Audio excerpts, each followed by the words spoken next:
Hi, and welcome back to the Food Fund, where we analyze investing in food stocks. If you love food and love buying food stocks, beverage stocks, and restaurant stocks, you will love this channel. Is sushi a good investment? In this video we will be analyzing if Kura Sushi stock is a buy. Could Kura Sushi, stock ticker symbol KRUS, be the best new holding for 2024? Let's find out. We have a lot to cover, so let's go ahead and jump right in.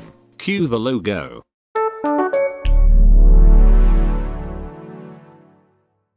Let's start with some background info on Kura Sushi. Kura Sushi was founded in Japan in 1977. Kura Sushi offers a fun and affordable take on everyone's favorite Japanese cuisine, delighting customers with plates of delicious nigiri, rolls, and other delights as they travel by on a rotating conveyor belt. With US headquarters located in Irvine, California, the company became very popular and grew significantly since going public in 2019. Today Kura Sushi employs around 2,000 people and has nearly 700 locations worldwide. Now let's look at the price action. Starting with the 1-year chart, we see that Kura Sushi had a CAGR of about 67%. Zooming out to the 5-year chart, we see that Kura Sushi had a CAGR of 44%. Kura Sushi share price has been a fast climber. If we perform a backtest comparison of investing $10,000 in Kura Sushi versus the S&P 500, we find some strong results for Kura Sushi. In that comparison with the S&P 500, $10,000 invested in Kura Sushi would have grown to $45,250 or a 43% CAGR versus $17,372 or an 14% CAGR if invested in the S&P 500. This demonstrates outperformance for Kura Sushi. However, a Kura Sushi investment would have been more volatile with a 77% standard deviation versus 19% for the S&P 500. Kura Sushi outperformed the S&P 500 in terms of the best year performance, for which Kura Sushi grew 315% versus S&P 500 29%, and underperformed on the worst year performance where Kura Sushi fell 41% versus the S&P 500 18% fall. In terms of max drawdown, Kura Sushi fell 59%, more than the max drawdown of 24% for the S&P 500. Nevertheless, Kura Sushi did outperform the S&P 500 in comparisons using the Sharpe ratio and the Sortino ratio. Now let's hop over to market share and take a look at Kura Sushi's market share. Here we have the dashboard, where we can quickly gather a lot of information at a glance. Expanding the dashboard, we can look under restaurants and see that Kura Sushi is categorized under casual restaurants. Expanding the casual restaurants tab, we can see that Kura Sushi has the smallest market share and is growing. Let's look closer at the year-by-year changes in market share. So we come down here and type in the ticker symbol for Kura Sushi and see that the market share is 0.02% out of the publicly traded food, beverage, and restaurant stocks currently in the market. This is a very small share of the market. The 5-year market share CAGR for Kura Sushi is 35.26%. This means that Kura Sushi's market share has been growing a lot over time despite its small market presence. If we start in 2019, we see that the market share was 0.006%, 0.006% in 2020,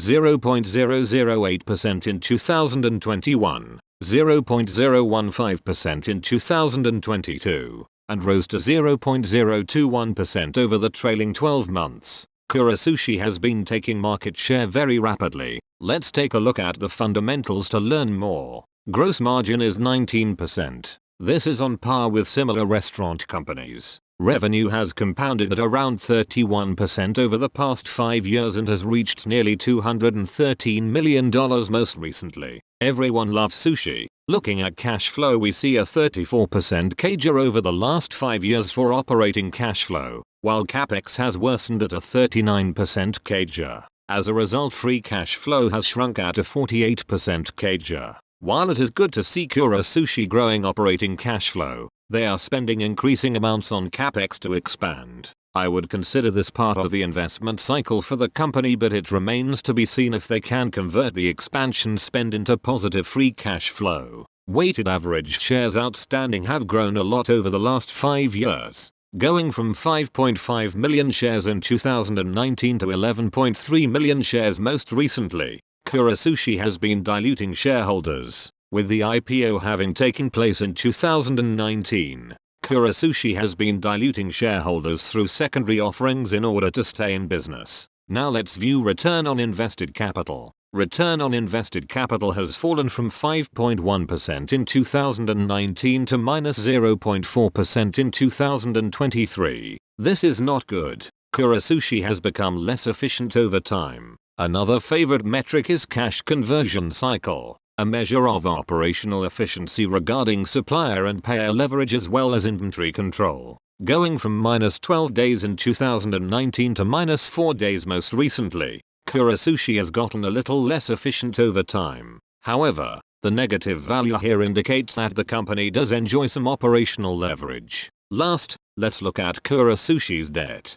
The net debt to EBITDA has increased over the past 5 years, going from -9.1 in 2019 to 7.6 most recently. This is a very high debt level, but at least the company is EBITDA profitable. The fundamentals of Kura Sushi look a little pale. In any event, should it be added to the portfolio? Before sharing my final thoughts on that, please click the like button and let YouTube know that you like the content. Subscribe and click the notification bell to make sure you catch the latest videos. Your continued support means so much to the Food Fund. Now, let's get into my final thoughts. Okay, let's go to the spreadsheet and write out some key values for Kura Sushi. It is a restaurant company with a gross margin of 19%. The 5-year revenue per share CAGR is 11% and the 5-year free cash flow per share CAGR is -23%. Decent gross margin and revenue per share growth, but that negative free cash flow is forcing the company to raise money with repeat equity sales. A return on invested capital of 0% is also not good. Next, the cash conversion cycle of -4 days is good but is not peak performance for the company. Concerning debt, a net debt to EBITDA of 7.6 means that it would take Kura Sushi over 7.5 years of earnings to pay back their debt. So from a fundamental standpoint, Kura Sushi leaves some strength to be desired. Now let's switch our attention over to valuation. Kura Sushi is massively overvalued relative to the S&P 500 with a ratio of 36.4. The price to earnings growth, or PEG ratio, was not calculated, presumably because Kura Sushi stock is not covered by enough analysts. Kura Sushi is a very interesting company that has seen a tremendous amount of growth recently, with the market share doubling around every 30 months. Kura Sushi has a lot of room to expand. In this context, it makes sense to me that the company is investing in expansion given that operating cash flow has been positive. If they choose their new locations very carefully and show same-store organic growth, then I think Kura Sushi can do really well. Of course, with rapid growth comes risk of having quality control issues. A recent article notes an incident where at least 3 diners tested positive for norovirus after 23 people fell sick after eating at the restaurant in Taiwan. Reportedly, of the 55 locations in Taiwan that have been inspected since, 32 passed, 21 were placed on an improvement plan, and 2 halted operations. While reports of food poisoning are never good, this may push managements to enact tight quality controls and give potential investors a better entry point. Remember, Chipotle had similar issues in 2015 and 2017 and is now one of the best stocks in the market. One area we have to talk about is the valuation. With a price to earnings ratio of 798, the stock market has already priced in a massive amount of growth for the company. If Kura Sushi stumbles in the execution of its growth plan, expect a sharp drawdown to occur. In my opinion, such a sell-off might represent a buying opportunity for some investors. Kura Sushi is a fast-growing company but has not been completely de-risked. For me, it is going on the watch list, but it may be some time before a good entry point appears. Many thanks for watching. What do you think about Kura Sushi and their growing pains? Please share your thoughts below. It is always great to hear from you. Please check out some more videos right now and don't forget to put your money where your mouth is.